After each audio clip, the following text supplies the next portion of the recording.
প্রায় ১৫০০ বছর আগে আরবে এমনই একটা পরিস্থিতি তৈরি হয়েছিল, এমন একটি অন্ধকার নেমেছিল।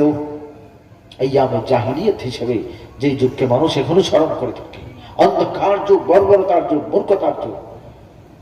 এইভাবেই ওই আরবের মানুষের, সেই সময়কার মানুষদের ব্যাপারে এখনো মানুষ এই কথাগুলো পড়ে থাকে ইতিহাসের মধ্যে। ও ভাই আমার, তখনকার অন্ধকারে মানুষ যা করছে, যা করত, বর্তমান অন্ধকারে আগের মানুষের রেকর্ড গুলো অনেকে ভেঙে ফেলতেছে। বলে নাউজুবিল্লাহ। আগের অন্ধকার যুগে মানুষ যেই ধরনের বর্বরতা চালিয়েছিল, আমরা লক্ষ্য করতেছি এখন এমন একটা অবস্থা হয়েছে যে ওই বর্বর যুগের, জাহিলি যুগের, মূর্খতার যুগের, অন্ধকার যুগের মানুষ যে কাজগুলো অনেক সময় করছে না, বর্তমানে এই সমস্ত কাজও এই সমাজে হওয়া শুরু হয়ে গেছে। বলে নাউজুবিল্লাহ। উদাহরণ দিলে সারা রাত উদাহরণ দেওয়া যাবে যে মানুষ কিভাবে পশু হয় না। হ্যাঁ, গেল মার্চে সিলেটের মধ্যে একটা হসপিটালে একটা লোক গাছ থেকে পড়ে গেছে, হাত ভেঙে হাসপাতালে গেছে। গাছ থেকে পড়ছে, হাত ভাঙছে, হাসপাতালে গেছে, হাতে অপারেশন হবে। তাকে অ্যানাস্থেসিয়া দেওয়া হলো, অবশ করার জন্য ইনজেকশন দেওয়া হয়েছে। তো এই ইনজেকশন দেওয়ার সময় এই লোকটা শুনলো দুইটা কথা। একজন বলতেছে, স্যার বাদ দেন, গরিব মানুষ। একটা শব্দ শুনছে, স্যার বাদ দেন, গরিব মানুষ। আর একজন ওই সময় বলতেছে, আরে বাদ দেন, তুমি চুপ থাকো, চুপ থাকো। এই দুইটা শোনার পরে বেহুশ হয়ে গেছে। ইনজেকশন দেওয়া হয়েছে, অ্যানাস্থেসিয়া দেওয়া হয়েছে, বেহুশ করার ইনজেকশন দিয়ে দেওয়া হয়েছে, বেহুশ হয়ে গেছে। লোকটার অপারেশন হলো, অপারেশন কমপ্লিট হলো।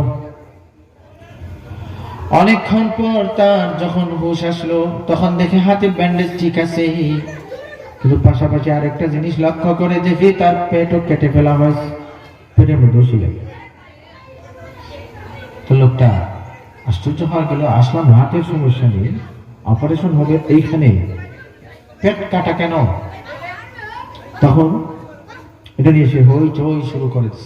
লোকটা গরিব মানুষ ছিল, হইচই করলে কি হবে, যে বড় বড় স্যাররা আসছে, সে চুপ করায় দিচ্ছে। হ্যাঁ মেয়ে, পরিবেশ নষ্ট করতেছে, পুলিশ আসবে, কল করা, মামলা হবে, হাসপাতালের মধ্যে তুমি বিশৃঙ্খলা করতেছে, এইসব ভয় দেখাইছে।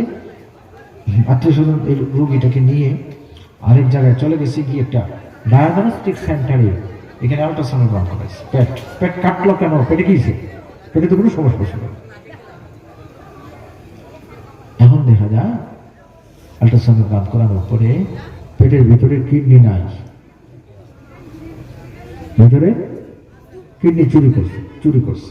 আরে ভাই, জাহিলিয়াতের যুগে তো এমন কাণ্ড আমরা শুনি নাই, ঠিক না? যা করছে বাইরে করছে। এখন একজনের মাল আরেকজনের নিচে, এই করছে সেই করছে, পেটের ভিতরে জিনিস চুরি করা, এমন কাণ্ড তো জাহিলিয়াতের যুগে হয় নাই, ওই সময়ের অন্ধকার যুগে হয় নাই। বর্তমান অন্ধকার যুগে এমন কাজ, রেকর্ড ব্রেক করা কাজগুলো শুরু হয়, ঠিক না? কিডনি চুরি করে, এইভাবে মানুষকে মেরে মানুষের বিভিন্ন অঙ্গ প্রত্যঙ্গ চুরি করতেছে। তো ভাইরা আমার, তো বলছিলাম এটাই অন্ধকার যুগ আগে এসেছিল। ওই সময় মানুষ যা মনে চায় তা করে একটা বিশৃঙ্খল পরিস্থিতি তৈরি করেছিল। এই অন্ধকার দূর করার জন্যই আল্লাহ রাব্বুল আলামিন নবী আলাইহিস সালামকে প্রেরণ করেছিলেন, এবং নবীজির মাধ্যমে একটা লাইট জ্বালাইছেন। লাইট, কিতাবুন আনজালনাহু ইলাইকা লিতুখরিজান নাস মিনাল যুলুমাতি ইলান নূর। রব্বুল আলামিন এই কোরআন কারীম নাযিল করলেন। এই কোরআন কারীম একটা লাইট, হেদায়েতের লাইট, ইলমে ওয়াহির লাইট। এই লাইটটা যখন জ্বলে উঠলো, ও ভাই আমার, এই লাইটের মাধ্যমে আরবের তখনকারী বর্বরতার যুগ, এই যুগের মধ্যে লাইট জ্বলে উঠলো। এই লাইট জ্বলার মাধ্যমে আস্তে আস্তে আরবের সমাজ আলোকিত হওয়া শুরু হলো। এমন ভাবে আলোকিত হয়ে গেল, যেই মানুষরা ছিল বর্বর, যেই মানুষরা ছিল মূর্খ, যেই মানুষরা পশুর চেয়ে নিকৃষ্ট হয়ে গেছিল, এই মানুষগুলোই ফেরেশতার চেয়ে আরো দামি মানুষে পরিণত হয়ে গেল। বর্বরতার যুগ, তাম দুনিয়ার মধ্যে সব থেকে শান্তিময় যুগের খেতাব অর্জন করলো। ও ভাই আমার, তো এই অন্ধকারের কারণে বিশৃঙ্খলা দেখা দেয়। এই অন্ধকার আগেও এসেছিল, তখন অন্ধকার দূর করার জন্য আল্লাহ রাব্বুল আলামিন যে বাতিটা জ্বালিয়েছিলেন, ইলমে ওয়াহির যে লাইট জ্বালিয়েছিলেন, ওই লাইট কিন্তু আছে। এই লাইটের নাম হলো আল কোরআন।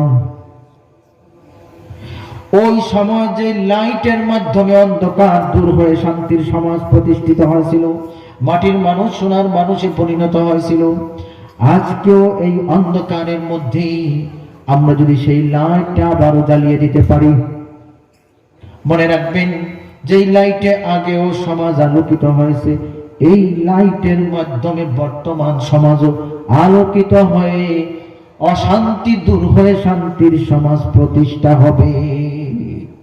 ঠিক কিনা? এই কোরআন হচ্ছে সেই লাইট, যেই লাইট আগে জ্বলার কারণে অশান্তির সমাজকে এই লাইটের মাধ্যমে আল্লাহ শান্তির সমাজে পরিণত করেছিলেন। ঠিক বর্তমানেও চুরি, ডাকাতি, রাহাজানি, দুর্নীতি, এভরিথিং, অবিচার, ব্যভিচার, দুর্নীতি, ঘুষ, সুদ, যার যা মনে চায় তা শুরু করলে মানুষ, পরিবার, সমাজ, দেশ, সব জায়গায় অশান্তি। এই সব অশান্তির অন্ধকার, অশান্তির আগুন দূর করতে হলে ইলমে ওয়াহির লাইট, এই কোরআন শিক্ষার লাইট, এই কোরআনের আলো ঘরে ঘরে জ্বালিয়ে সবকে আলোকিত করার ব্যবস্থা নিতে হবে। ঠিক না? আমরা প্রায় স্লোগান দিয়ে থাকি, আল কোরআনের আলো, কি বলি, ঘরে ঘরে যান। আমাদের মুরব্বীরা এটাকে একটু পরিবর্তন করে স্লোগানের মধ্যে আরো ব্যাপকতা এনেছেন। গড়ে বাহিরে যা, আল কোরআনের আলো ঘরে বাহিরে জ্বালো, কারণ সব জায়গায় তো অন্ধকার, ঘরে অন্ধকার, বাহিরে অন্ধকার। সুতরাং আল কোরআনের আলো কোথায় জ্বালাতে হবে? সব জায়গায় জ্বালিয়ে দিতে হবে। ঘরে বাহিরে আল কোরআনের আলো দিয়ে আলোকিত করার ব্যবস্থা নিতে হবে। ঠিক না ভাইরা আমার? এই কোরআনের আলোয় সমাজকে আলোকিত করতে হলে আমাদেরকে দুইটা ব্যাপারের খেয়াল রাখতে হবে। দুইটা, শুধু স্লোগান দিলে হবে না। স্লোগান তো আমরা অনেকবারই দেই, ছোটবেলা থেকেই মানুষ স্লোগান দিচ্ছে, আল কোরআনের আলো ঘরে ঘরে জ্বালো, কিন্তু শুধু স্লোগানই কাজ হবে না। এই স্লোগানকে বাস্তবায়িত করতে হলে আমাদের কিছু দায়িত্ব পালনের দরকার আছে কি আছে না? না স্লোগান দিলে অন্যরা এটা আলো জ্বালায় দিব, আমরা এখানে স্লোগান দেবো, আরেকজন এখানে এই মনে করুন একটা সুইচ দিল আর সব জায়গায় আল কোরআনের লাইট জ্বলে উঠবে। ব্যাপারটা কি এমন না? এমন চিন্তা করলে হবে না। আল কোরআনের আলো ঘরে বাহিরে সব জায়গায় জ্বালো, এই স্লোগানকে বাস্তবায়ন করতে হলে প্রত্যেক ঈমানদার তার দায়িত্ব পালন করতে হবে। নিজে জ্বালানোর চিন্তা করতে হবে, আরেকজন জ্বালিয়ে দিবে না, আরেকজনের জ্বালানোর অপেক্ষা করাও যাবে না। ভাইরা আমার, তো আল কোরআনের আলো ঘরে ঘরে জ্বালো, ঘরে বাহিরে জ্বালো, সব জায়গায় জ্বালো। এই স্লোগানকে যদি বাস্তবায়ন করতে হয় তাহলে আমরা প্রত্যেকেই দুইটা দায়িত্ব পালন করতে হবে। দুইটা কি? দুইটা দায়িত্ব। আচ্ছা, আপনার ঘরের মধ্যে লাইট জ্বলে, ইলেকট্রিকের লাইট জ্বলতেছে, বাল্ব, তো এটা জ্বলার জন্য প্রথমত আপনার ঘর ওয়ারিং করে লাইটের ব্যবস্থা করতে হবে। ওয়ারিংও করলেন না, লাইটও লাগাইলেন না, ওয়ারিং করলেন না, সুইচও নাই, লাইটও নাই, তাইলে আমার ঘরে লাইট জ্বলবে কিভাবে? জ্বলার কোনো ব্যবস্থা হবে না। নিজের ঘরে লাইটের সিস্টেম আগে ঠিক করতে হবে।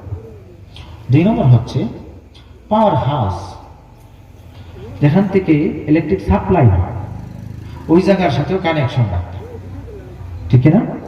এমনি ওয়ারিং করছেন, সুইচ লাগাইছেন, সুন্দর লাইট লাগাইছেন, কিন্তু কানেকশন পাওয়ার হাউসের সাথে নাই, পাওয়ার প্লান্টের সাথে নেই, যেখানে বিদ্যুৎ উৎপাদিত হয় এর সাথে কোনো কানেকশন নেই। তো কানেকশনও ঠিক রাখতে হবে। আর ওই পাওয়ার প্লান্ট যাতে ঠিকভাবে চলে এই ব্যবস্থাও দায়িত্বশীল নিতে হবে। তো পাওয়ার প্লান্ট বা ইলেকট্রিক সাপ্লাইয়ের যে কেন্দ্র বা পাওয়ার হাউস, এটাও চলতে হবে, আর আমার ঘরের সাথে এর কানেকশনও ঠিক রাখতে হবে। এই দুইটা জিনিস হচ্ছে ইম্পর্টেন্ট। কারণ লাইন টাইন সব আছে, পাওয়ার হাউস ঠিক মতো চলে না, বন্ধ হয়। আপনি যতই কাজ করবেন লাইট জ্বালিয়ে পারবেন, সেজন্য ভাইরা আমার, পাওয়ার হাউস চলার ব্যবস্থা থাকতে হবে, ঘরে ইলেকট্রিকের ব্যবস্থাও রাখতে হবে। দুই জিনিস যখন সমন্বয় হয়ে যায়, দুইটা জিনিসের মধ্যে যখন মিল হয়ে যায়, তখন এই রাতের অন্ধকার দূর হয়ে যায়, ইলেকট্রিক্যাল লাইট জ্বলে ওঠে।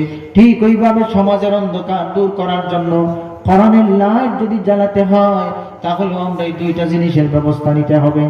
এক নম্বর হলো আমাদের ঘরে ঘরে কোরআনের লাইট জ্বালানোর ব্যবস্থা করার জন্য আমাদের সন্তানদেরকে কোরআন শিক্ষার জন্য রেডি করে দিতে হবে, ঠিক কিনা?